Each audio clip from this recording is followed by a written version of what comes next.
Hey friends, how you doing? This is Danny Morell. Welcome to Real Estate Sales TV. Excited to share step number 7 with you of the 7 steps of foundational success to any business endeavor. And get ready for this one, because this one's going to talk about some stuff that may be going on up here and in here that may be keeping you from the sales that you should be making. So hurry up and come on back, grab a notepad and a pen, and get ready to take some notes and learn how to break through.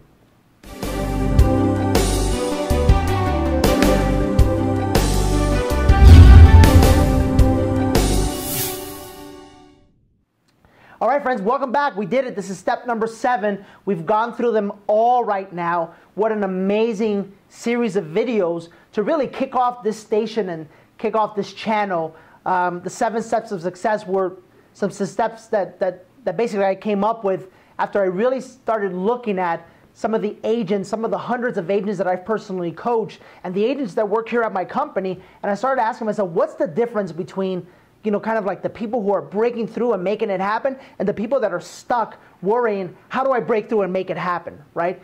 We've talked about step number 1, deciding to live by faith versus fear, right? Step number 2, we gotta decide what we want and get clear with that. Step number 3, we gotta put a plan together. Step number 4, we talked about taking massive inspired action. Step number 5, we talked about you having to track your numbers. Step number 6, we talked about making adjustments with those numbers and with the data that you collect. And now here's step number 7, guys. After all of that, here's the biggest one. Don't be attached to your outcome. Let me share with you what I mean by that. How many hundreds and thousands of agents have I spoken to that are on a constant emotional roller coaster in their business? Things go good, they feel good. Things go bad, they feel bad. Things go good, they feel good. Things go bad, they feel bad. And the reason why is because they're attached to the outcome. And what do I mean by that? Let me give you a perfect example. You go out and you finally decide, you know what, that's it. I'm going to put a business plan together. And I'm going to follow my plan, and I'm going to do it this year. This is going to be my year. Something happens, I don't know, a personal issue happens, so you have to take a day or 2 off, and that leads to a week, and then that leads to a couple of weeks, and next thing you know, you're no longer following your plan. And then you get all bent out of shape about the fact that you're no longer following your plan, and that ruins the first quarter of the year. You know what I'm talking about, right? Here's another way that you're attached to the outcome. You go out and you finally decide to pick up the phone and start prospecting, right? And you pick it up and you're excited, you're nervous, but you say, all right, I'm going to live by faith. I know what I want. I've got my plan. I'm going to take action. Now it's time to take action, right? And you take action and you start dialing the phone, and all of a sudden you call somebody and they say, hey, don't you know I'm not on the do not call list? Don't you know you're not supposed to call me? Don't you know that if you call me, I'm going to hang up on you, blah, blah, blah, or they start yelling at you, whatever. And then you hang up the phone and you're petrified of picking up that phone again. Or you finally say, that's it. I'm going to go out and I'm going to start, saying what Danny taught me on Real Estate Sales TV, and I'm going to transition into getting listings, and I'm going to spend my time and focus and energy on getting listings. And you did it. I don't know how you did it, but you did it. You finally get a listing. You put the listing up on the market, and the listing sits there for 30 days. And in all of these scenarios, here's what happens. Typically what happens is you create a story, or you create a meaning about the event that just took place. For example, you wrote a business plan, you didn't stick to it, and so you attach a meaning to it, something like, I don't stick to things. I don't follow through. So I'm off to a bad start, and I know how this is going to end. Or you decide to pick up the phone, right, and you start prospecting, and your prospect answers you, and they get upset with you, and you attach a meaning to that. People are not going to like me. I'm not good at this stuff. This phone stuff is not for me. Maybe this is not what I should be doing. Or last but not least, you finally go out, you get a listing, and you put it on the market, and it sits there for 30, 45 days, and it doesn't sell, and you start thinking, man, maybe I'm not cut out for this stuff. Maybe I'm not cut out to be a listing agent. Maybe I should just work with buyers. You know exactly what I'm talking about. A deal opens escrow and it falls out of escrow. You get a listing contract signed and the client cancels on you. You set an appointment and they call you back and they say that they want to list with somebody else. All of these things that happen, you've been attaching a meaning to it. You've been attached to the outcome, meaning you do something, and if that thing doesn't go exactly the way you planned it to, you get all bent out of shape, you get all hurt, you get all emotional, and you say, that's it. Time to go back into my little box and my little cocoon. The question for you is, how's that been going for you? Be honest with yourself. How often do you find yourself being attached to the outcome? How often do you find yourself attaching a meaning to a certain thing that happened? Guys, I've got news for you. If you're going to decide to live by faith or fear, or by faith versus fear, if you're going to decide what you want, if you're going to put a plan into action, guess what? Getting there is not going to be easy. You're going to come across some things that are going to go wrong. I'll tell you, just from my personal example, I'll be perfectly honest with you. Between the ages of 18 and 28 years old, nothing went wrong for me. Nothing. I mean, I had a stretch where for 10 years, I mean, my best year, in 1 year, I made $1.5 million. I think within 10 years, I must have made at least $4.5 million. I don't know, something ridiculous like that. Why am I telling you this? Because all of a sudden in 2008, it's like the faucet turned off. I was running my coaching company. Things were growing great. You know, I had an amazing life, a beautiful wife, a brand new baby boy, a new home we had just built, and all of a sudden our coaching clients are calling us and saying, Danny, you know, we love you and everything, but, you know, the reality is either we pay rent or we pay you. What was I going to do? And I went completely broke. I lost everything, absolutely everything. And when I say everything, forget about the materialistic stuff. I lost, and you know I'm a positive guy, right? I lost my belief in myself.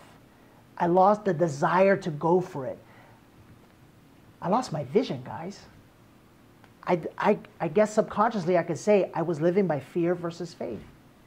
And for 3 years, 2.5 years or so, I was in a rut. And what I didn't realize was that I attached a meaning to that.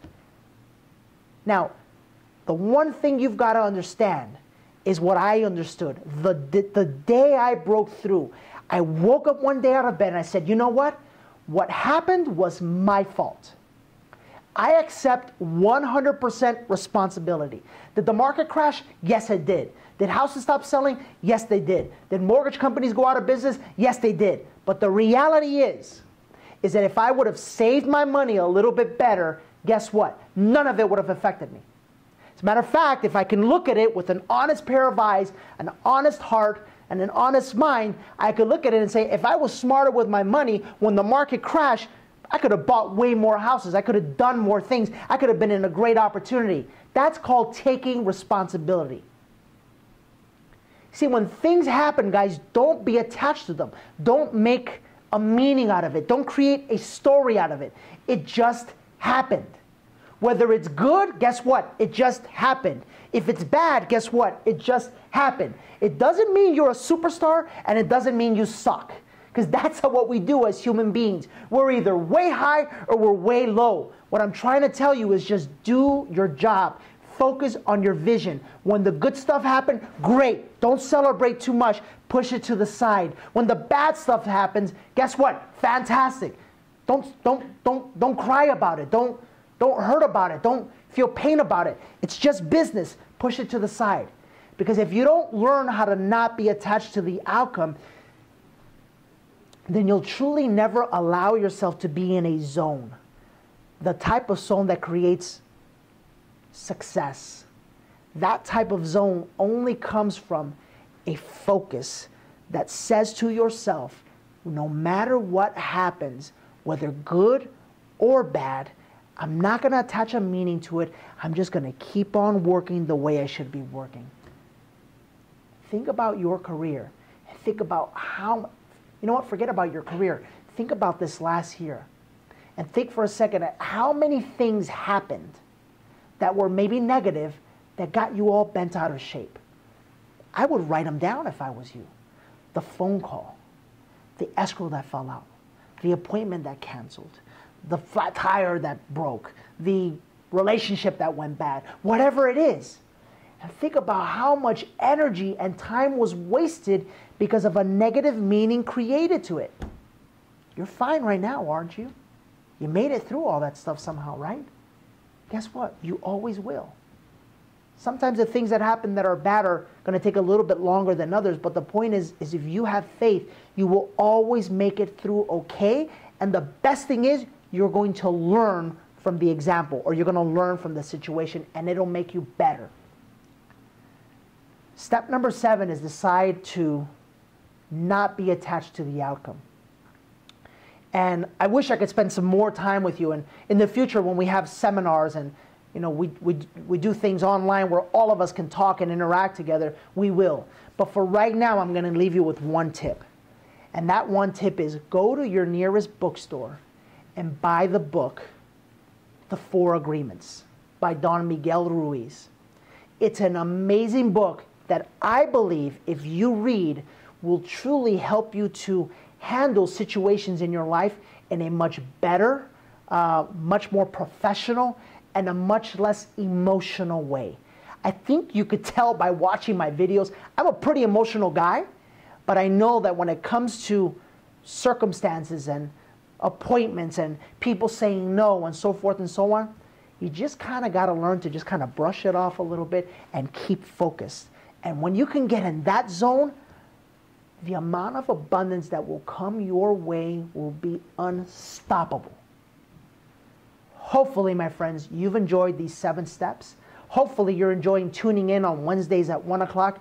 I've got a special announcement coming up here within the next month or so, because we've been getting some great feedback from all of you on Real Estate Sales TV, and we're about to bring the level of commitment and teaching and training to all of you to a completely another level.